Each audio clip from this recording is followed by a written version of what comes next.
Welcome to the 10th episode of the second season of E Says, P Says, your bi-weekly dose of Black love. My name is Ellen, the E. And my name is Paul, the P. For those of you tuning in for the first time, we decided to start this podcast to celebrate a milestone in our relationship. 36 years of wedded bliss, and now we will be married 37 years as of 4/22/2026. Each other week, we'll share a part of our relationship with you so you can see what has brought us this far and what will take us further. Before we get into today's episode, let's start with a moment of gratitude. I am grateful for life. I am grateful for being able to spend time with my wife and family. And I'm certainly grateful for being able to see another day where the sun is shining. And Ellen, what are you grateful for? Yes, it's wonderful to see the sunshine, although it's weird as you walk down the different areas to see the scattered piles of snow from the previous couple of weeks when it snowed and we had ice. So that's really good. A nice warm day today. And I'm also grateful for us still standing and the coming season of mocks, which starts this month on the 17th with my birthday and then continues through to June, mid-June, with the birthdays and anniversaries of the rest of the family. So previously, we discussed our relationship bucket list. 10 things we would like to do as a couple. If you missed it, take a listen and set your relationship goals. And if you're a newbie, welcome. And please subscribe so you can catch up and listen to all of our episodes. This week, we will discuss us almost not making it. I know that you can't believe that us not making it was even an issue with this much graceness, but it happens. Yes, greatness, but nonetheless, our relationship was in jeopardy. Now, of course, this is not a recent phenomenon. This is something that happened years and years ago when we were children. If I'm not mistaken, one was in middle school and one was in high school, or just starting high school. So we went through our own little blips and bumps and stuff like that. There's no way that you're going to be in a relationship for 30 something years and there's not going to be some issues. All right. Very true. And we have reached around year 12 or 13, and our relationship, it just wasn't working. At every turn, we were arguing about something. It could get really, really petty too. Like you put the toilet paper on the roll the wrong way. But mostly, I can admit I was upset that Paul accepted new employment after we discussed him waiting at least 3 months till I finished my probationary period to start looking for work. At least one of us would be solid. However, a mouse got in his ear and he thought he needed to man up. All I will say is it says in the Bible, leave and cleave, and in the vows, let no man put asunder. So if someone makes a comment or strikes up a convo about something you and your spouse have decided, talk to your partner about it. Because secrets can kill a relationship, and it all may be met in a positive manner. However, meddling almost ended my relationship. So to those inclined, mind your business or have that conversation with both parties. I agree.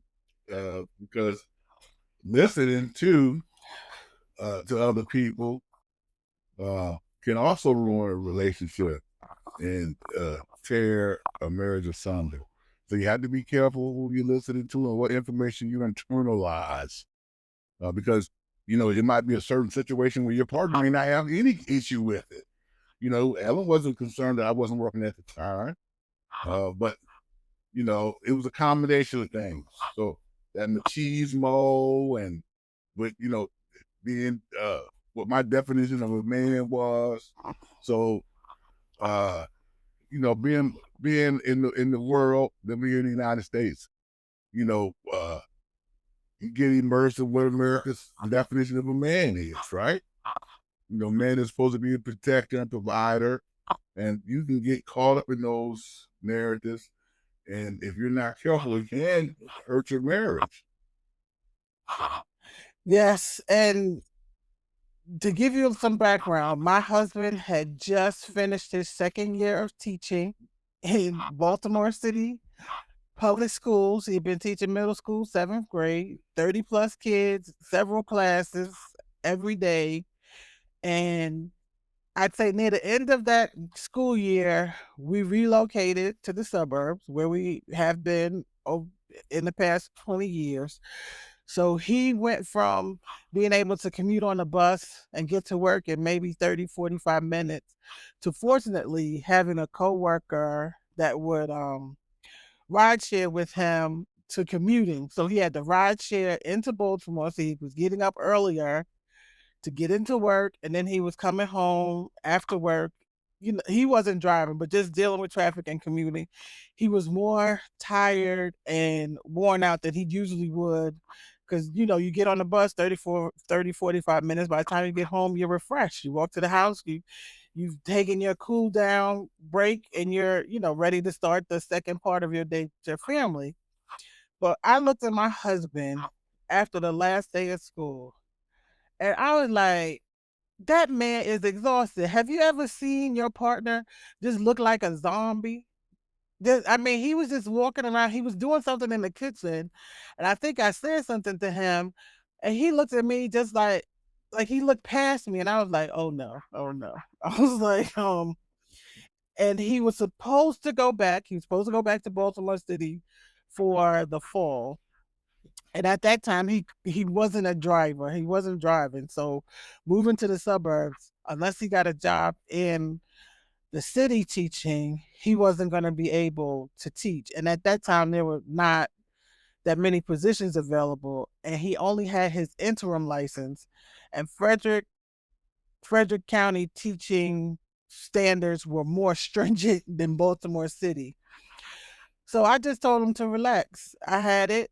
I had become recently employed, and I was helping my aunt who was doing real estate in the DC area on the weekends off and on, and she was giving us a little change, and we were fine. My husband needed to rest, relax, and recuperate, and then decide what he was going to do. And I know if he will admit it, he will say that he was exhausted. Yeah, I was really tired. It had been a long, life to say that had been very, very long. So that was the other, so the little birdie did not, they saw something that they thought they saw, and if they'd asked some questions, they would have understood what was going on. Yeah. But everybody want to make their decision about their life. So in the midst of all of our arguments and pettiness, I had a moment of clarity. And I believe that Paul was headed out the door, and we pretty much decided we were done.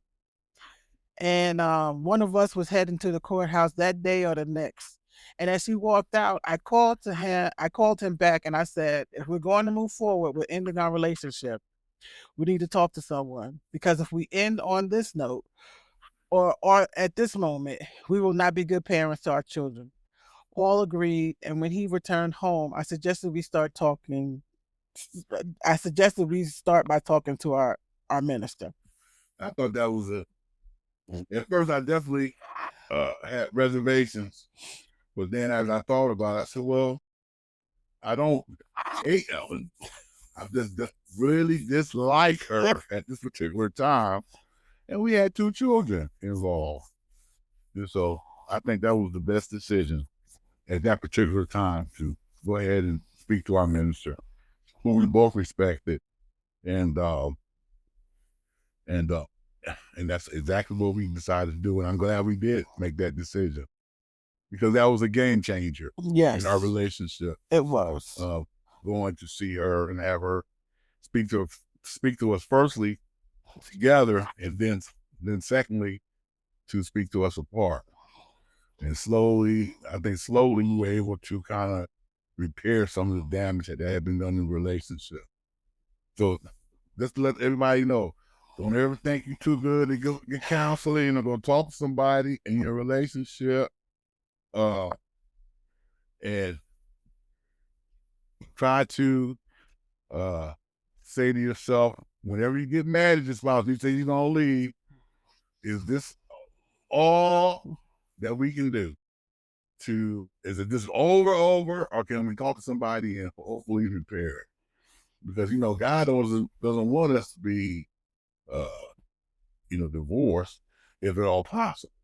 Now, if there's a situation where there's a physical abuse or something like that, or emotional abuse going on, or something like that, and then maybe there's no hope for the marriage, you know, and more often than not, there is no hope for the marriage. Okay. So that's something else that you have to take into consideration too. So after our brief conversation, I called our minister, Tony. Yes, we call our minister by her first name. If you want to put some sauce on it, you can call her Reverend Tony. Anywho, we were scheduled for the upcoming Friday afternoon or Saturday. It's been a while, and we got to work. After the first or second session, Tony separated us. I would see her one day, and Paul would see her another. During those sessions, Tony figured out that I needed more individual counseling due to depression, and she may not have used the term depression. She said I was dealing with some things that were outside of her scope of understanding or purview. So she referred me to a counselor in the congregation that assisted me with getting the help I needed for me. I also worked with Tony and came to realize that I still love my wife and wanted to make our marriage work. And the reason that I realized this is that she asked me if I still loved them.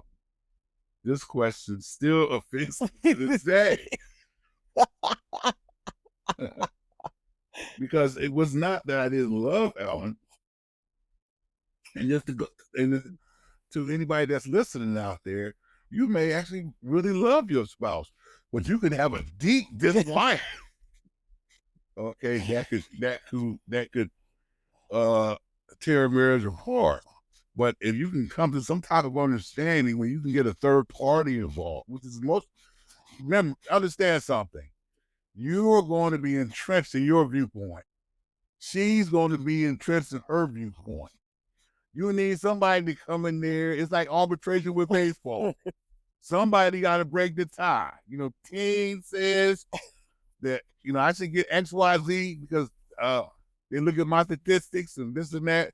And so this is what they determined I should get. I feel I should get something else. The arbitrator is going to come somewhere in the middle.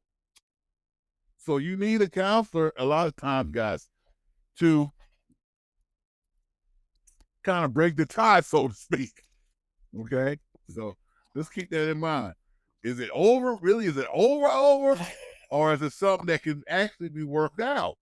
Because a lot of times you can work things out, but you got to get somebody in there in the middle there to kind of look at both points of view, right? Because remember what I said, you entrenched in your viewpoint, she's entrenched in hers. So you need a person to come in there, kind of look at each of your viewpoints, value them, you see them as being valued, and then hopefully you can come somewhere in the middle. Not always an easy thing to happen. So it's something to think about. And as you can hear his voice escalate, you should have been in the car because I think I came to pick him up after that session. And he got in the car and he was like, "You will not believe what Tony asked me today." And I was like, what's wrong with you? I mean, up until that point, we really didn't discuss our separate sessions with each other. Right. And he said, she asked me, she had the nerve to ask me if I still love my wife. And she was like, "It's okay, people fall out of love." And he was like, "What?" He was like, "I didn't come here for that." He said, "I didn't come here because I don't love my wife." He was very upset, and I think I had to talk him down. He was like, "I don't think I want to go back anymore." And I was like, "She's not asking you that question to upset you. She's just asked because sometimes couples fall out of love, and she has to figure out which way she's going, because she knows us as Paul and Ellen, her congregation members, but she doesn't know us as Paul and Ellen individuals in our marriage and what we feel and believe. So, and as you can see, he's still upset about her asking him that. But I talked him down, and we continued, and I think she did some more separate sessions with us after the love incident. Yeah. And we were able to figure out and get some tools from those sessions and figure it out and manage to avoid divorce after Right. in in our marriage. And I won't say it was immediate, Right. because we're still, like he said, entrenched in our own viewpoint. Regardless of what the third party is saying, Yeah. you still feel some type of way. But you have to start to take some of that stuff in and realize what's best for you and your spouse and your children. Yes. So we decided to save our marriage, not for the kids, but for us. And that was, as you can see, because we genuinely loved and cared for each other, and we wanted to work together so that we got some tips and stay more connected as a couple. And the main part of a lot of this was me getting individual help for what turned out to be depression. And I had been on and off in that therapy roller coaster for several years. However, there are times you need a tune up, and times there are needs that surface when you are working on something else. And no, I have not had the same therapist. And yes, you may go through a few until you start to see progress. So keep going when you do not want to. So keep going when you do not want to, because it can save you and your relationships. Absolutely. It's important to keep going and to get help if you feel you need help. So there's nothing wrong with that. I think too, a lot of times we in the Black community, we think, you know, it's either go to the minister or you just suffer in silence. And we don't think about, more so this is becoming more of a thing that where Black people are actually going to see a psychologist, a psychiatrist, which is something that people of the other persuasion, white people have been doing for years. But we as Black people, for some reason, we just felt like it was like something that we shouldn't be doing, or it was a sign of weakness, and it's not. It's just it's good. It's good. The mental. Look at all the stuff you're seeing on TV about mental health. Mental health is important, just as important, and not more so important than physical health. So we have to really, I mean, in the mental can drain down into the physical and impact your physical health if you're not careful. So you have to respect that, right? Go ahead with me. Yeah. So after completing therapy and getting through to the other side, Paul and I renewed our vows in May of 2004 for our 15th wedding anniversary to recommit to each other and celebrate the work, love, friendship, and couplehood we achieved. Tony was our minister for the ceremony, and we had the big blowout wedding we didn't have the first time around. It was great. However, Yes. if we renew our vows again, it will be at a destination or on a cruise. And I think it'll be something small with just us or just us and the kids. Perhaps something for our 40th. What do you think?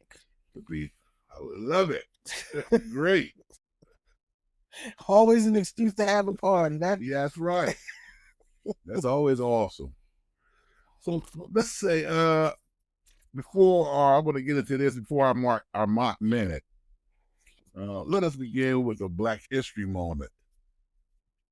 Today, let us honor my uncle, Hilliard W. Pouncey Jr. My uncle was born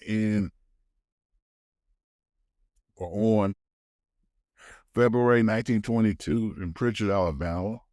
He was raised by his grandparents in Eupholia, Alabama. He passed away on December 16, 2025. In between his birth and death, he lived a life where he was valedictorian of his high school, attended Tuskegee in Alabama, where he studied chemistry and went into the military and became a Tuskegee Airman as a bombardier at Tuskegee. At Tuskegee, he met the love of his life, my aunt, Maddie. He earned his master's and PhD in chemistry from Syracuse University and worked with Union Carbide until he retired. In that position, he was also able to work as a technical advisor in Saudi Arabia for the oil industry. Fortunately, I was able to spend a little time with him a few years ago before he passed. Even at the age of 101, he was still sharp and engaged with us. I was hoping to get to see him again. Unfortunately, life was life, and we didn't get to meet again. If you would like to hear more about my uncle, I have included a link in the show description to a tribute to him on the House floor by Congressman Macbeth. Thank you for that, Paul. And our uncle will be missed, definitely. Yes, will. Yes. And so now for a mock minute. And this mock minute is brought to you by Vignettes from a South Central Sun by Paul G. Mock. Make sure you pick up a copy soon so you'll be ready for South Central Sun, Still Standing, Vignettes Part 2, coming soon. The link to our website and Amazon will be in the comments if you'd like to pick up a copy. Today we will discuss joy, and what brings me joy is seeing successful relationships, friends, or others achieving success in their lives with a particular goal or aspiration they achieve. For me, a few examples of seeing this are with Nelly and Ashanti spinning the block, getting married and having a baby. And every time I see them together, they are just cheesing and laughing. I have never seen either of them so happy. Another person is our friend we interviewed previously about mental health. She received her doctorate last year, and now she is known as Dr. Dash. You can catch her on Facebook breaking down relationship and life topics like only she can with Ask Dr. Dash. And she also has a new book out, Same Devil, Different Faces. I will put the link in the show description and another person in the show description. And another person that brings me joy is our friend Sabrina, finding love and getting married for the first time in her seasoned years. And just like Nelly and Ashanti, every time I see her and her hubby, she is always smiling. Now, him, LOL, sometimes. But if you knew Sabrina, you'd know by the end of their first year, he will be cheesing too. And I'm happy for all of the above because finding love and your passion in life are the best things you can hope for. Ask us. Ask us. We're always seasoning photos too. LOL. Paul, what brings you joy? Paul, or do you just want to comment on what I stated? Well, I'm always joyful when I see people doing well in life. I'm particularly proud of Dr. Dash uh, and for all of her achievements. She's an inspiration to both myself and us. And I'm very proud of Sabrina. I'm glad to see that I'm happy. And it was really nice to see her at her wedding. Uh, and then finally, I'm happy. I want to give a shout out to a Miss Regina Cosley, who my wife had reached out to her and some other people, and she actually bought a copy of my book and wrote a beautiful review on Amazon. So I just want to give her a shout out and thank her for her support. Would you like to read that review, Paul?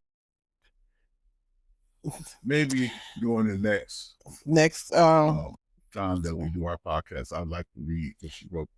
Okay. Beautifully done. All right. Well, the link will be in the description, so you can check it out there if you don't, if you missed the next episode. We are not therapists, just hoping to help others through our crazy love story. Shout out to everyone who took a few moments out of their day to listen. We hope that anything you heard was helpful. Is there someone or some cause in your life that has gone beyond expectations or given more than expected? Well, why don't you show your appreciation by giving your time, talent, or funds to them? And please feel free to share who or whom you appreciate. It feels good to say thanks.